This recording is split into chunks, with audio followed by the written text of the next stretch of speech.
தூக்கம் விற்ற காசுகள். கவிதை.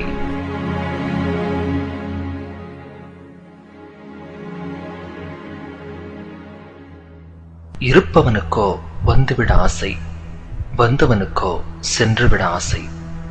இதோ அயல் தேசத்து ஏழைகளின் கண்ணீர் அழைப்புதல்.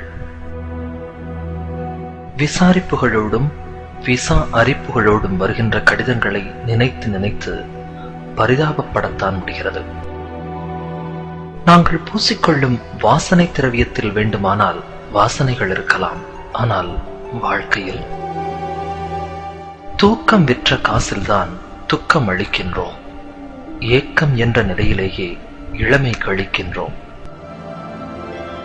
எங்களின் நிலாக்கால நினைவுகளை எல்லாம் ஒரு விமான பயணத்தினூடே விற்றுவிட்டு கனவுகள் புதைந்துவிடும் என தெரிந்தே கடல் தாண்டி வந்திருக்கிறோம்.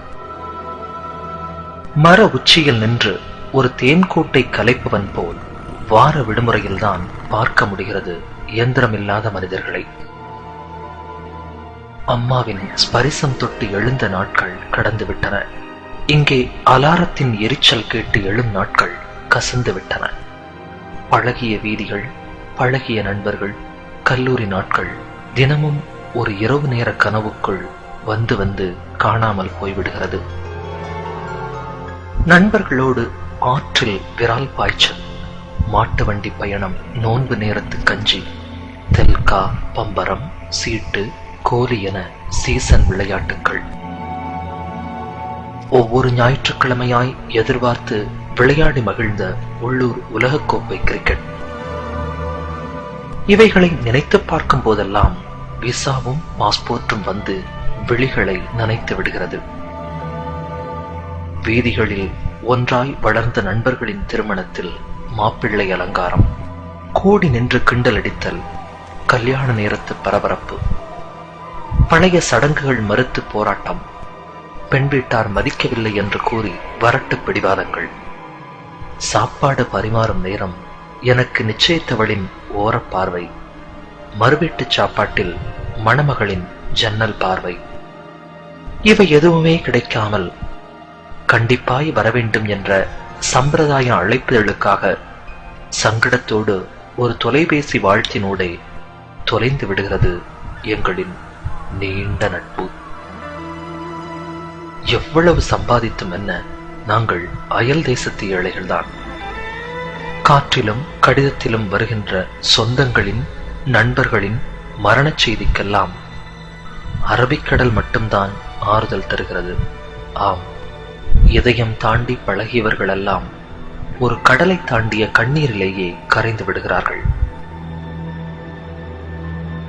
இறுதி நாள் நம்பிக்கையில்தான் இதயம் சமாதானப்படுகிறது.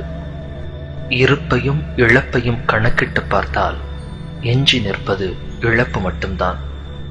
பெற்ற குழந்தையின் முதல் ஸ்பரிசம், முதல் பேச்சு, முதல் பார்வை, முதல் கழிவு, இவற்றின் பாக்கியத்தை தினாரும் திருகமும் தந்துவிடுமா? கிள்ளச் சொல்லி குழந்தை அழும் சப்தத்தை தொலைபேசியில் கேட்கின்றோம்.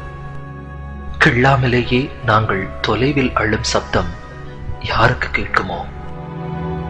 ஒவ்வொரு முறை ஊருக்கு வரும் பொழுதும் பெற்ற குழந்தையின் வித்தியாச பார்வை, நெருங்கியவர்களின் திடீர் மறைவு, இப்படி புதிய முகங்களின் எதிர்நோக்குதலையும் பழைய முகங்களின் மறைதலையும் கண்டு மீண்டும் அயல் தேசம் செல்ல மறுத்து அடம்பிடிக்கும் மனசிடம் தங்கையின் திருமணமும் தந்தையின் கடனும் பொருளாதாரமும் வந்து சமாதானம் சொல்லி அனுப்பிவிடுகிறது மீண்டும் அயல் தேசத்திற்கு.